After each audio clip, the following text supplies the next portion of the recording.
Thank you, everybody. Welcome. Thanks for joining us this afternoon. I'm very excited to have Deepak today, who can talk everything about reimbursement. This month, I just want to let you know, it's all about market access and reimbursement here at UCSF Rosenman Institute. In addition to today's talk, later this month, we have another talk that is going to be conducted by Shefali Shah and Louis Jacques from understanding about the value-based healthcare. Everybody talk about value-based, and the payers somehow thinks that innovators understand. It seems so clear, and then of course, when the innovator comes to the payers are like, "What, you don't understand?" So this is from that talk. Come check it out. I believe it's on our website at the rosenmaninstitute.org. That he'll talk about from the perspective of the payer, what is value mean. So Louis Jacques is the former director for CMS under coverage, so he has a lot of firsthand experience in covering that talk.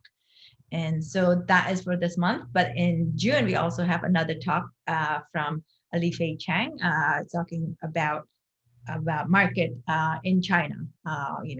There's a lot of buzz about China, and there's a lot of suspicion about China. And I think China is a country and a marketplace that is here to stay. So I think it's always good to know and what the challenges and rather than trying to be suspicious, but more like trying to understand what it takes and why you should pay attention to China. So if you want to learn more about that, that's in June. So, but the month of May is all about reimbursement. And with that, I'd like to present to you Deepak Sahu, who is our market access expert from Alira Health. And as you probably heard from my earlier conversation with Deepak, he had a bachelor's degree in computer science. That's why he ended up working at Samsung. That was his previous life. But somehow he navigated through and to come to the healthcare side, the good side of the industry. So Deepak's going to tell us a lot about a lot of the market access, the reimbursement, get you informed, and then talk about reimbursement in the digital health space. The idea is that his talk will inform you when you need to talk to the reimbursement consultant, asking the right question, so that it's not coming in completely blind. So that was kind of the hope of this talk today. And so Deepak will be answering the question throughout the talk today. If you can type in ask your question in the Q&A box, and we'll answer that question along the way. So with that, I'll present to you Deepak. Thank you, Christina, and thank you entire team out there. It has been amazing working with you guys and helping out innovation, and it is one of my way of giving back to the community, which I dearly serve. Without going too much into the details, you can find about me on the website of Alira Health and also on this website. But what I'm going to do today is to share my screen and dive deeper into the topics that of interest for today. So the first topic we are going to discuss today is on the market access in the US with a deep dive into reimbursement. While we are discussing this, I will stop at certain periods of time. So if you have any questions, do not hold it back till the end. Type it out in the chat, and Christina will be moderating it along with me. So the first one that I want to bring it in front of you is an innovation model in the market access that is a starting point for all our analysis. So what we do, we follow a 6-factor analysis model. And throughout the presentation today, you will be getting some models that you can refer to in order to get into the particular weeds of market access.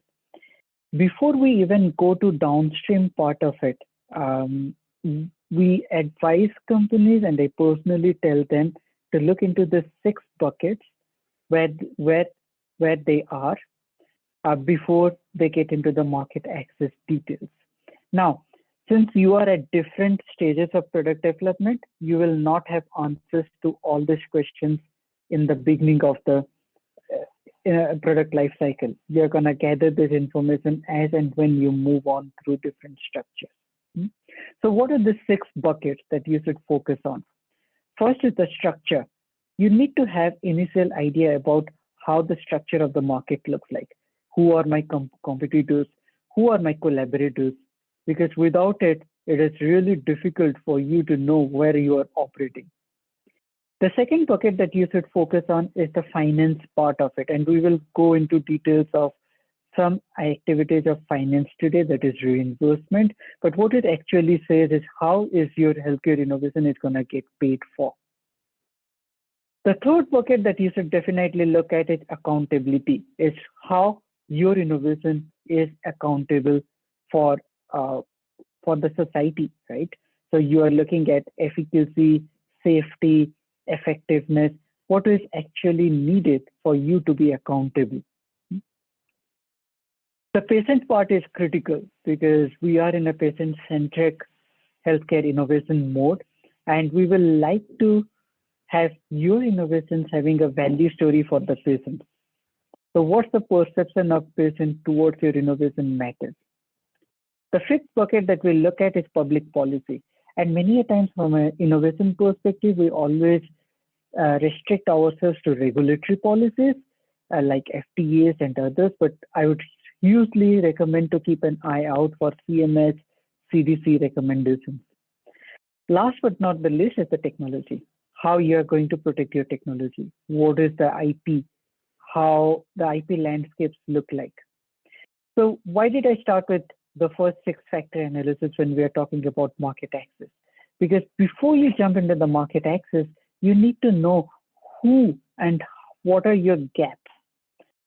Because if you understand where in this 6 buckets you are weak in, you can address your concerns of market access. But if you try to win every battle in every bucket of it, it's going to be difficult for you. So keep this framework in the mind to structure your innovations and the thoughts around it. Diving into the market access, we have a 9-step market access, and I'm not going to go through each one of them. But what this 9-step market access basically lets you know is your market access is bigger than your reimbursement situation. So let me give you a case study around this. We had an endoscope for arthroscopic purposes, for in-office arthroscopy purposes. It has got a brilliant value story that you can do arthroscopy at the physician office without having to go into ambulatory surgical center or hospital outpatient. So that device had a great regulatory pathway, had a clear regulatory pathway. There is a code, CPT code for arthroscopy, but they still did not have market access. The problem over there is the physician offices had not enough reimbursement. They had only $600 as compared to diagnostic centers where you can do it for $1,200 to $1,500. So your market access strategy is bigger than just regulatory and just reimbursement strategy. So when we talk about market access strategies, we have clinical and economic KOLs, health economic argument, very critical for you. You need to prove to your stakeholders that using the particular technology or your technology actually saves and makes life better. And then you can go all the way to the value-based care. And I'm aware, as Christina told you, what's the value and how the value communication will be done will be discussed in different webinars. If you are a company right now in the call and you are in Series A, Series B, Series C funding and not gone to just before commercialization, the steps that you definitely need to focus on are steps 1 to 5. Whereas 6, 7, 8, 9, and 9, the rest 4 will come by during your product lifecycle development. I just wanted to throw over there, just to let you know that before even we dive into reimbursement, we know and we go with a belief that only having regulatory or reimbursement strategy is not going to solve your market access needs. This is one of the slides after which I will take a pause and dive into reimbursement later. This is a process slide, and I generally talk to it with all the innovations around the world, giving them some idea about how the process could be redesigned. What I have seen with all those innovations for the last 10 years is the one that you see on the top. You have a product that is developed and you go to clinic and you start doing clinical trials. Then at some point you thought of FDA and you go back to the FDA with a pre-submission meeting and you extend your clinical trial. You get your regulatory approval and then you start making your market access plan, like how I'm going to get reimbursed, how I'm going to go and talk to the value analysis committees. So those plans start over there.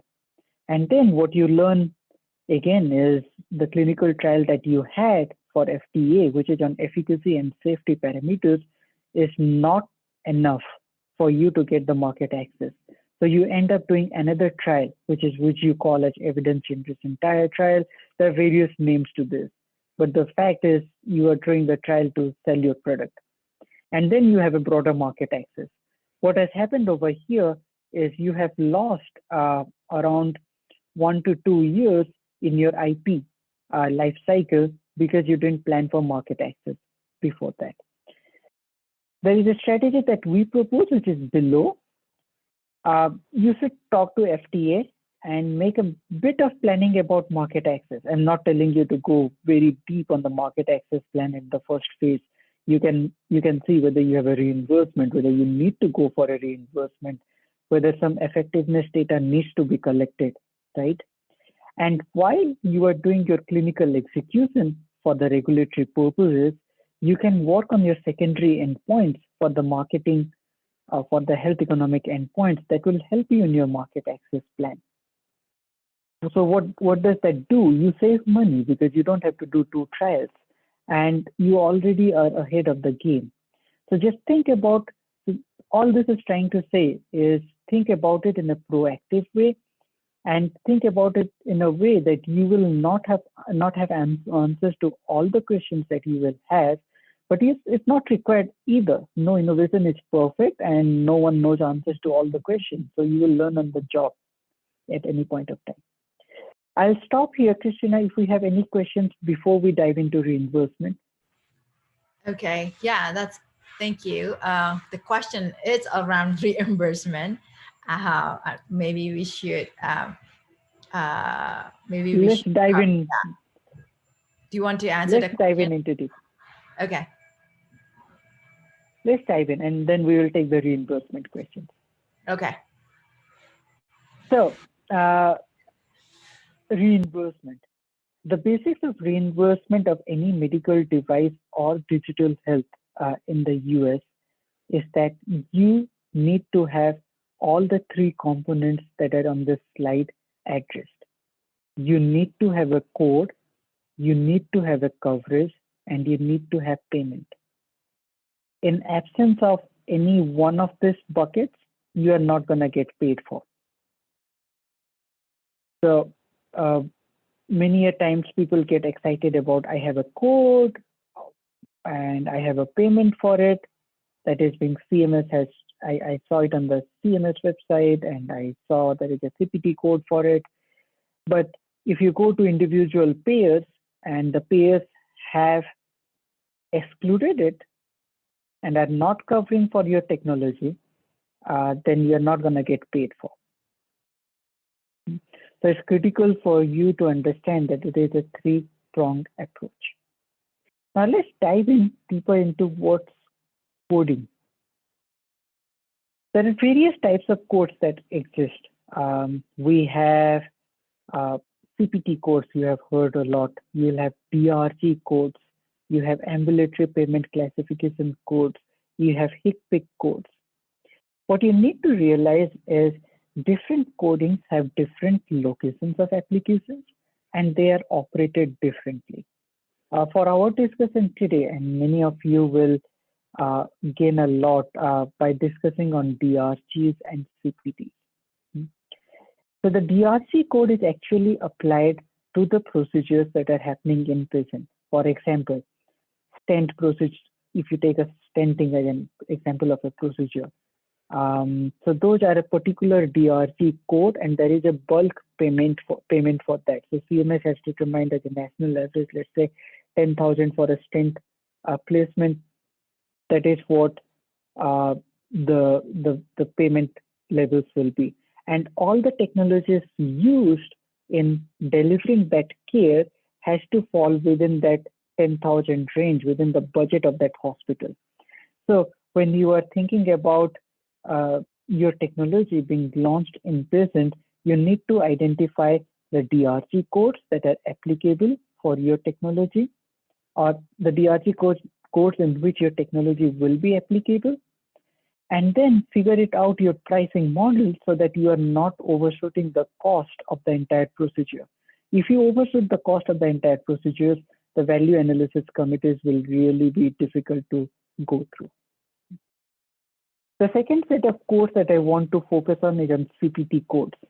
The CPT codes is a kind of number that is assigned by American Medical Association that identifies procedures or treatment provided by physicians. And it provides a rate of payment based on the work effort that is required. Now, it is critical to note that CPT codes are for procedures. They are not focused on technology. For example, CPT code is for arthroscopy. CPT code is not for a particular endoscope used in arthroscopy.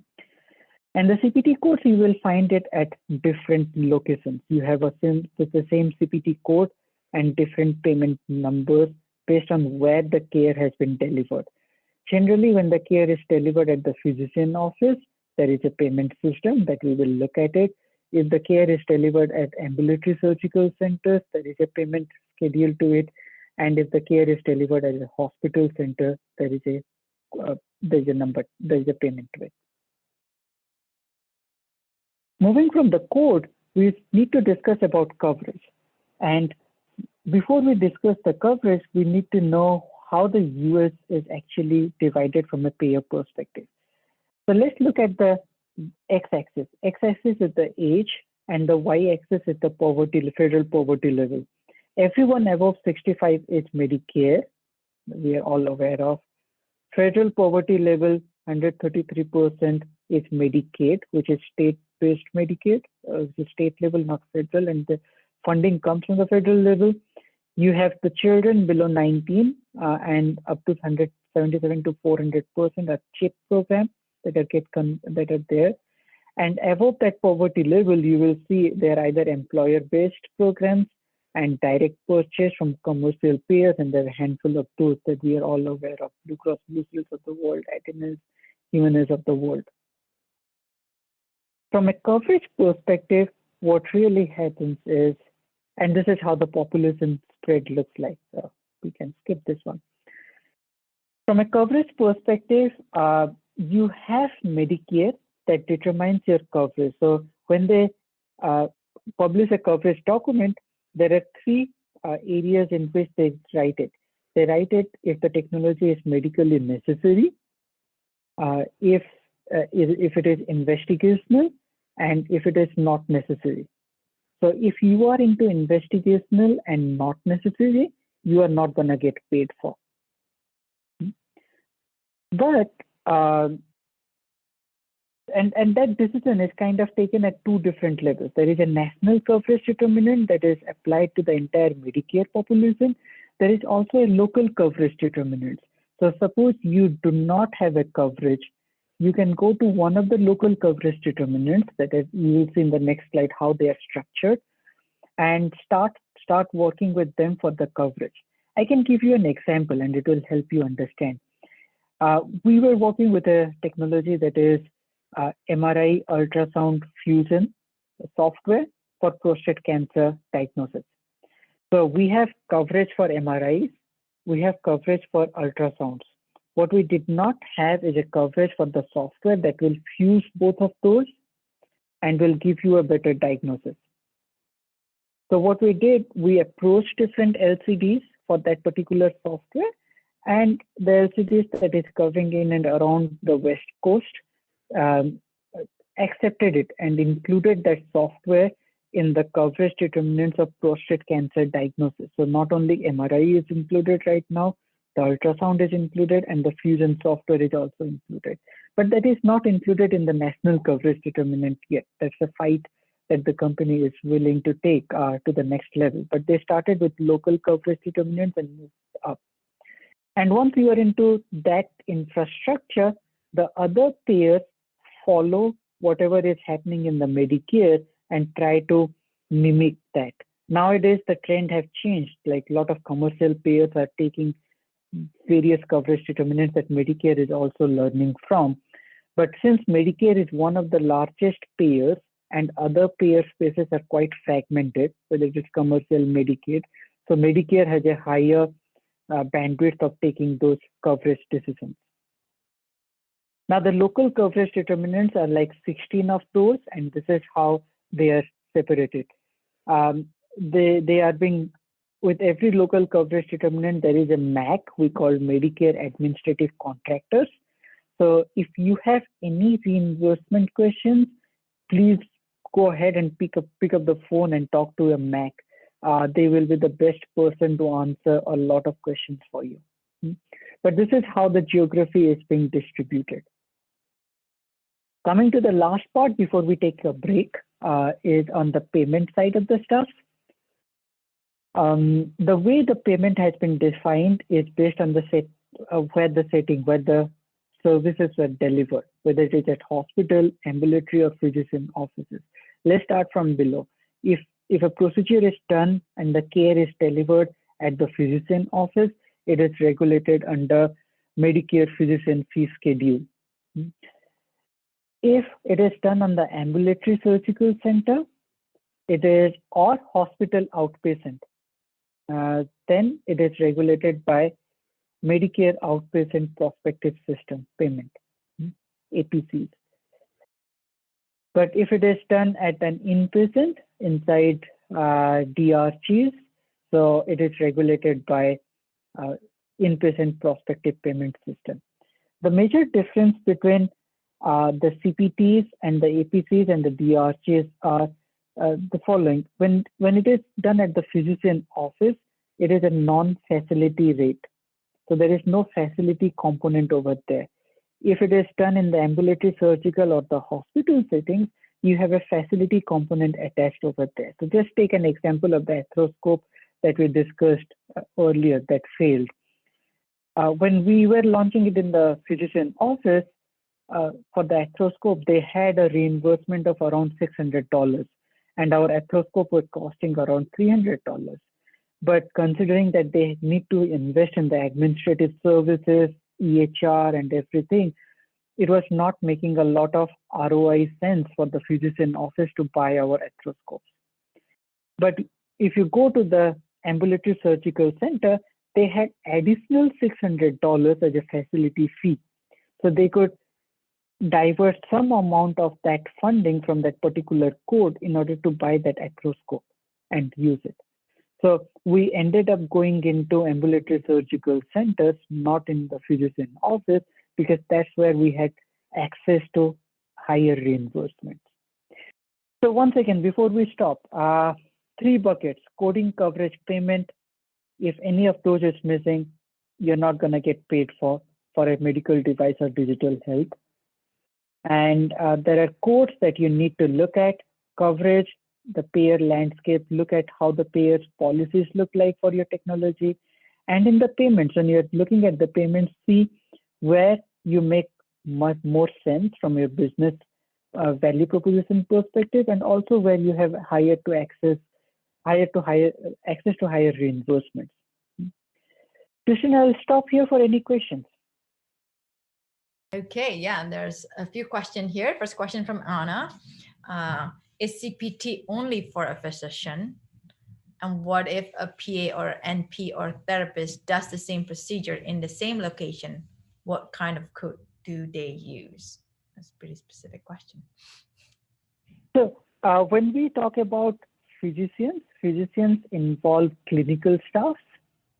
For example, if you look at the current CPT code for the digital health telemedicine, so can be delivered by MDs or registered nurses.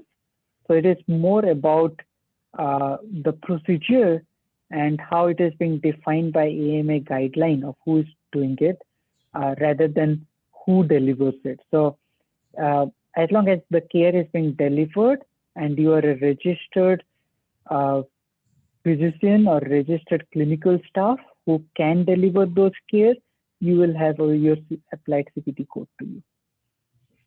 Talking about the caregiver support. So another question from Christian. For digital health apps that focus on caregiver support, what are the most likely avenues for reimbursement? I will hold up that question for a bit, Christian, if you do not mind, because when we go into the digital health, Okay, I have codes for you that we can look at. That sounds good. Next question. Who makes the decision that a medical device will be covered by a CPT code? Is it the FDA, the insurance providers? So the CPT code is generated by AMA, American Medical Association, in conjunction with CMS.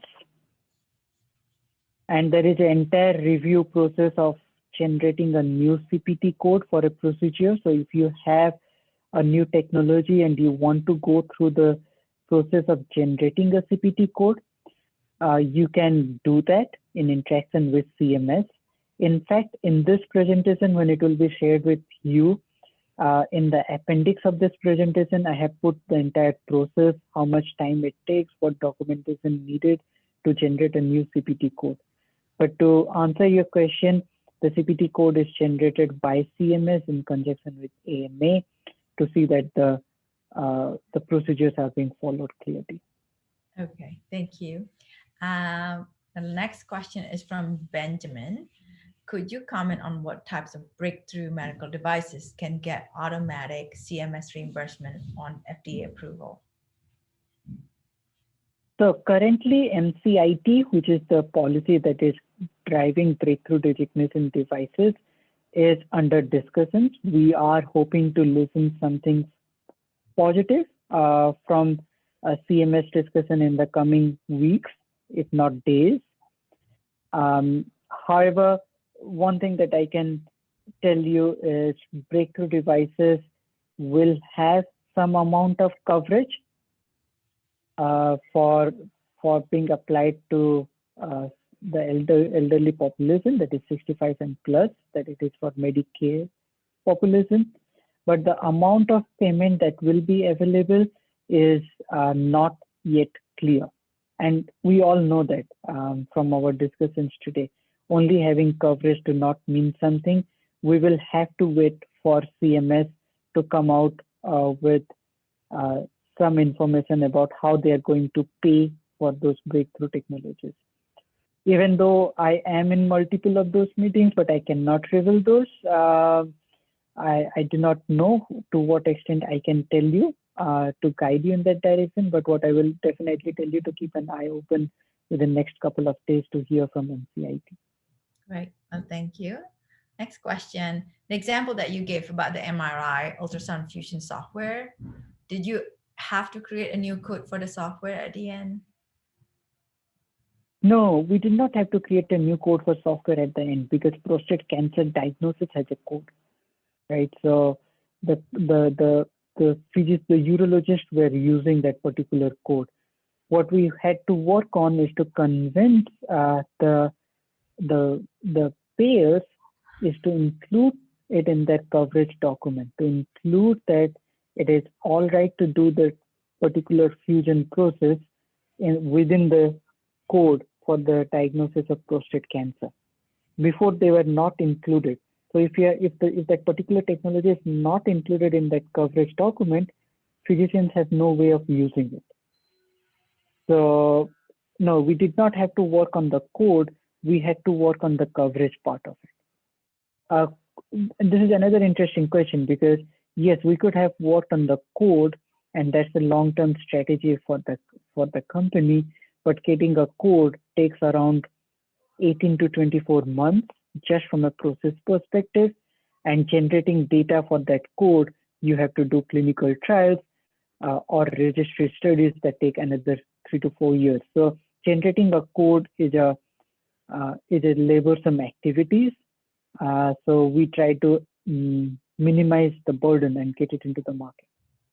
So that's about what, 5 years there, right? Yeah. That's a long time. Okay, next question. There's a lot of questions here. It comes from Adam. Are devices themselves reimbursed, or is it just procedures that are reimbursed?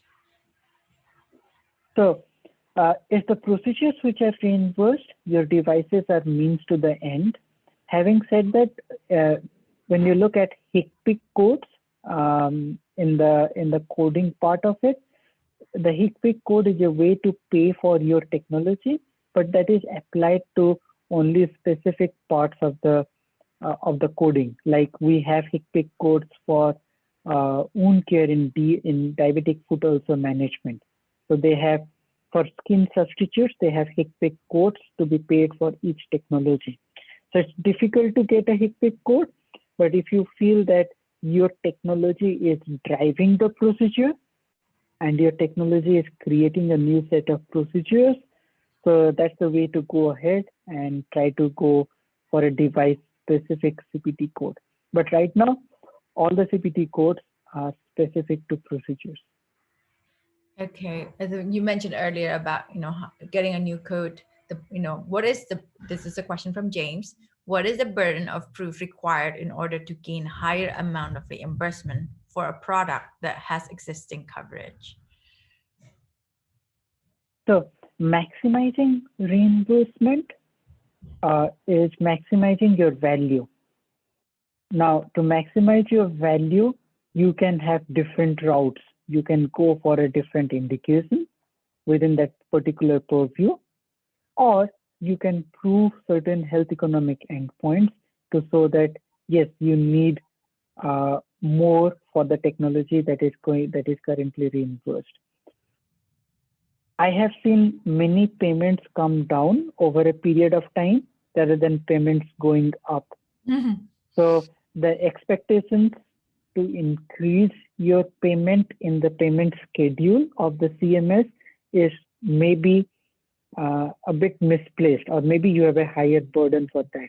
Having said that, you can always negotiate with your providers and payers for a higher pricing, right? So why do you go and fight for a higher payment for a procedure? Go and fight for a higher payment for your technology. Okay. There's a lot more questions. Do you want to go stop here, or do you Krishna, want? let's stop here and let's move on to the procurement side of the stuff. And anyone who has questions, feel free to jot it down. I will make sure that we all get answers to your questions, Okay. either here or after the session. Now, let's move on to the healthcare systems in the US and how the procurement happens. Now, I just wanted to throw out this slide, and maybe repetitive to many of you. You know, the healthcare systems in the US is moving towards an IDN infrastructure where there is an integrated delivery where hospitals, homes, physician offices, pharma, retail, clinic all come together to deliver those services. More important of those, you need to understand how the decision making happens in the IDNs, because many of the medical devices and digital health are procured by hospital systems, right? So you need to know what the hospital system decision making models are. So there are 3 models, and they have their own advantages and disadvantages, but you need to understand your customer before you sell your product to them. More critical aspect of it is if you are going into hospital or hospital outpatient or directly into the clinical care of it, many hospitals today have an organized structure that they call value analysis committees. The value analysis committee, as you can see in this slide, is the multidisciplinary team that looks at procurement of a particular device from an effectiveness perspective. I can give you an example. We were working on going back to another endoscope. We were working on an ear endoscope for tympanoplasty procedures. Great technology, less amount of pain, had reimbursement, amazing value story for kids, and looking beyond the year, we could reduce the OR time. Really great. Right now, all those tympanoplasty procedures are done under microscopes. So we went to value analysis committee with all these value stories. And the one thing that they said, Deepak, we are not going to throw away our microscopes. We bought it 3 years ago, and they have a lifespan of another 2 years. So we had to scale back. We had to tell them, okay, apply our technology only in the 10% of critical tympanoplasty procedures and see the results, and then we move on gradually as your devices mature and get it into your workflow. So getting realistic about your market access and your market that is available for you is critical from this case study. Before getting into the value analysis committee, we were like, this is a gemstone and we are going to change the world with this. It turned around to be people already have different ways of doing that particular procedure. So the value analysis committee, you need to understand them, you need to satisfy them, and you need to convince them with your value story. And no, Christina will be talking with a lot of value story. And they will also want to understand from you that if they use your technology, under which procedure it's going to come and how it's going to get reimbursed.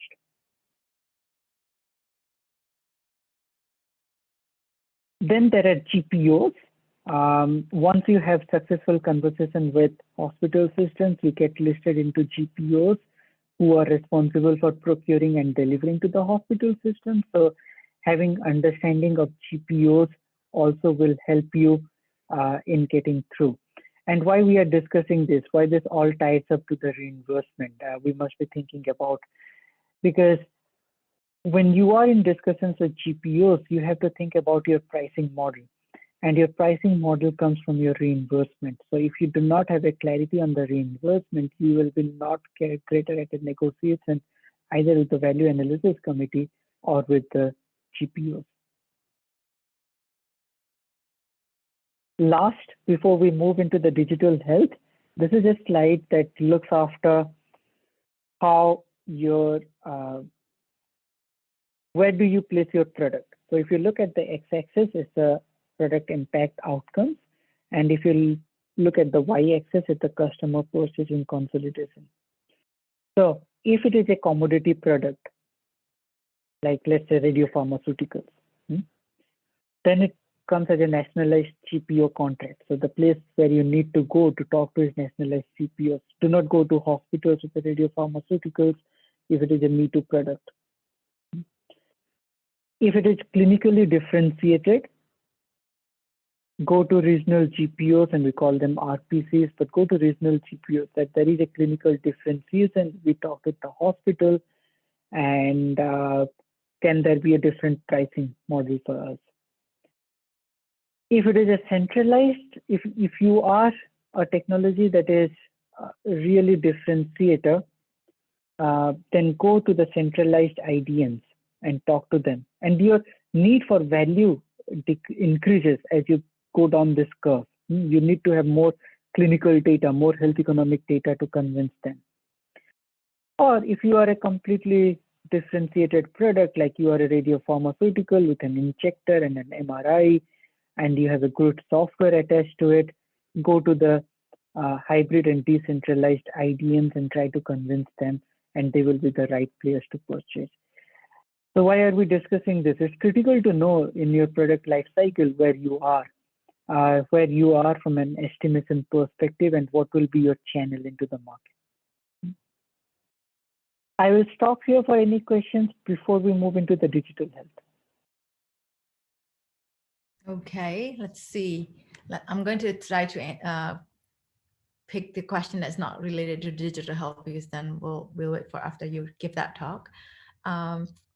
Question from Ken. when working on a coverage for an existing code like a DRG, does it result in the reimbursement for the code to the provider increasing to offset the cost of using the new or additional technology? Can you repeat that again, Krishna? I When just working on, lost. yeah, does it result when working on the coverage for an existing code like a DRG, does it result in the reimbursement for the code to the provider increasing to offset the costs of using the new or additional technology? So first of all, we need to understand this. When you are working with for a coverage, you are increasing value for yourself. You are not increasing value for the provider, because the provider is gonna place a stent anyways and is gonna get paid a $10,000. So, and you are doing that because providers then can use your technology in that particular DRG. If you do not have coverage, providers cannot use it. So this is a kind of mandatory step, as your regulatory is mandatory, and do not expect that you will go to the providers and providers will pay additional on top of it. Having said that, there are opportunities in which you can apply for add-on to the DRGs. That is a different coding mechanism. You have to go through the CMS. You can request that this technology is so critical to the stent placement and is so expensive that we need an improvement that the people did when previously we had only stents. Now there is antibiotic eluting stents, and placing antibiotic eluting stents is $15,000 and placing general stent is $12,000. The additional $3,000 is because of the antibiotic properties. So you can do that, but that's once in a while kind of a situation, and people try to do that. Okay. Next question. Are portable medical devices for patients under high regulatory scrutiny than devices made for use inside a hospital? So this is not a regulatory session, but from a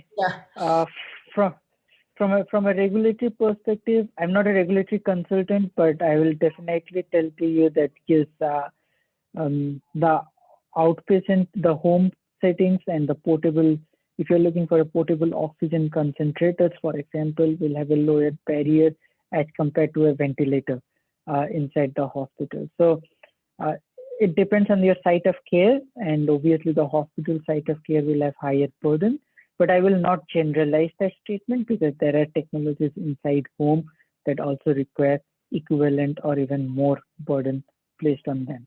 So regulatory is a point-to-point discussion, and regulatory is dependent upon the indication that you want to pursue. Okay. Question about the GPO. Before we go to the GPO, should we have a reimbursement code? Yes, otherwise knocking at the doors of the GPOs is like they cannot move the materials. Consider GPOs as FedEx, right? They pick up the stuff, they deliver it. They have like a Costco membership card for various hospitals, like your credit card, premium, gold, silver memberships. So the hospital buy those memberships, and based on those memberships, they get access to various technologies and various supplies. So consider them as kind of packers and movers. They are more than that. They are trying to be more than that, but that's their bread and butter. So if you do not have reimbursement code, it will be difficult for them to place it setup. Okay. Next question. Let me see here.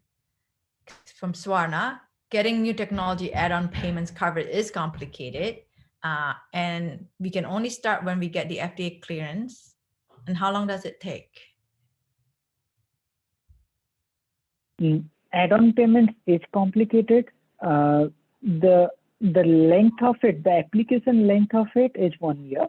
The application length of it. But when someone comes and asks me what's the length of me getting that, it is completely dependent on your indication that you are pursuing.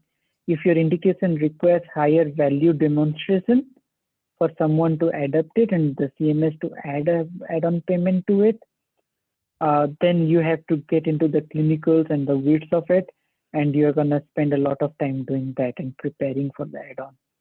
So application of add-on is complicated, but it's doable. But I see more complication in the direction of your value proposition rather than from process perspective. Okay. I think we have 10 minutes left for you to cover the Yeah, digital. let's go to the digital part, right? So let's dive into it. From a digital health perspective, this is how we define in front of the industry. We have digital therapeutics, which is around the core, and digital health around it. So how do we differentiate digital therapeutics from digital health? Digital therapeutics are the application where you need clinical evidence and real world outcomes in order to prove that it is actually doing something. Example of digital health, let's take like digital therapeutics for outpatient treatment of substance use disorder, or any kind of behavioral therapy for chronic back pain patients. So those comes into digital therapeutics. Digital health is all telemedicine, coordination of the care continuum, and others. More importantly, what I want all of you to focus on and take back from the digital health is this particular framework. This is how we classify them. If you look at the x-axis of it, it is the level of involvement with the patient care management. And the y-axis has three components: whether your particular digital health needs to be medical device cleared, like FDA approved, whether you need to have clinical data supporting study, whether you need to have reimbursement, or whether you will have access to reimbursement. Not need, whether you will have access to reimbursement. So as you move from below to the top, you will see the complete red means you are neither need to be medically cleared, you neither need your supporting data, nor you have access to reimbursement. As you move towards the top, here you need to be medically cleared, you need to have clinical studies, and here you will have access to reimbursement. What we have put out over here is some examples of the companies and where they land.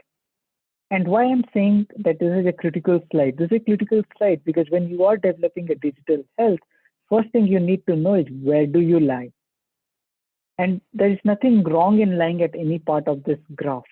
I'm telling you that because there are companies which are in the lower bottom who are really successful, and there are companies in the top who are also really successful. But knowing what you really need to be where you want to go is critical. Obviously, we at Alira Health always push towards to have a medically cleared, good clinical data and access to reimbursement that kind of gives you a lot of reputation in the market. But there are a lot of technologies on the other end also which are really successful. So keep this thing in the mind, and when you are having your technology, see where do you fall over here. And once you have that clarity, it will help you design your business plan better.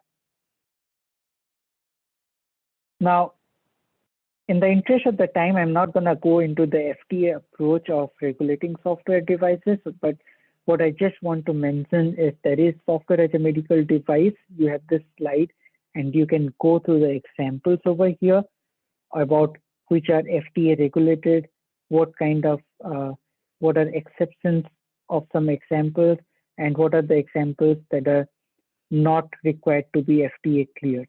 Just one comment over here, due to the 21st Century Cures Act that came after the pandemic, FDA has loosened out a bit on the digital health and have relaxed certain regulations on software as a medical device. So this is a good time to be in the digital health space. What I will do, I will spend some time on the coding and the coding for the digital health. Now, first, when we talk about digital health, these 5 codes are applied, in which the top 4 are applied as one package, and the bottom is applied individually. Now let's look at the top coding, and I will give you an example. We were doing a mental health application in which the doctor has to interact with the patients and has to report different attributes to change the medication of it. So the first code that is applicable is 99453, which is initial setup and present education of the devices. So when you are asking yourself, okay, I'm developing this software, who is going to pay for it? So this is the provision of where that particular thing could be paid for. Nationally, there is around $20 for that payment. So for your software, for your initial setup cost. So you can go to the physician and you can tell them that, yes, we are going to help the patients come onto your platform. So you can use this one to do that. This is so, and there's another thing that you need to know is the billing frequency. So you can bill this only one per episode of care. Then there is second code, which is 54, which is the device supply and daily recordings and program alerts. So many of the digital health applications have various features in which you are informing the clinicians, you are making the communication happen, you are providing software updates and everything. So you have around $64 for that every 30 days. So every 30 days you can bill, the physician can bill for your technology $64. And you can tell physicians, you can go to the physician office and tell them, doctor, I'm going to take care of all this. Give me a portion of it, like give me $50 and you keep the $14 out of it. So you can get $20 on the top and then $50 every 30 months, every 30 days, right? Every month. Then we go to the clinician part.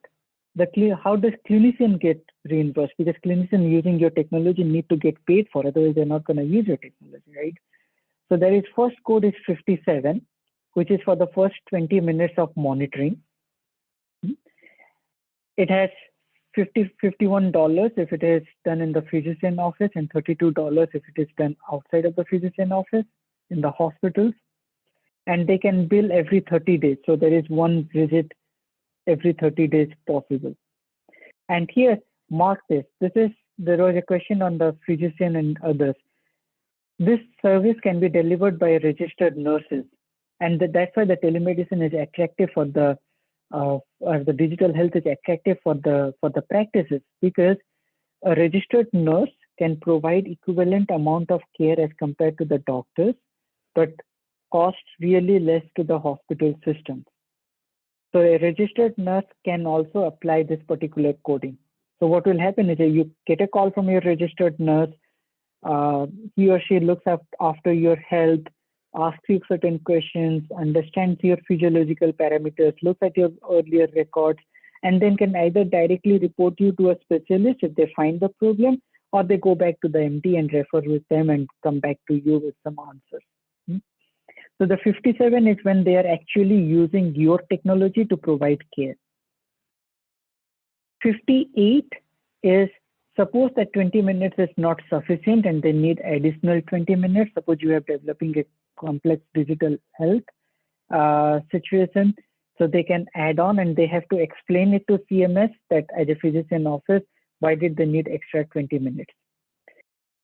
One thing that you need to take out from this, from a discussion of registered nurses and the clinicians, is you have to keep your digital health application simpler, because people who are going to use it may not be really sophisticated in digital health or want a very simpler solution. So all these four codes are applied in tandem, in which the first one is one time and the rest can be applied every 30 days. Now, once you understand this, you can always go back and talk to the physician about how you are enabling those and what is available for you.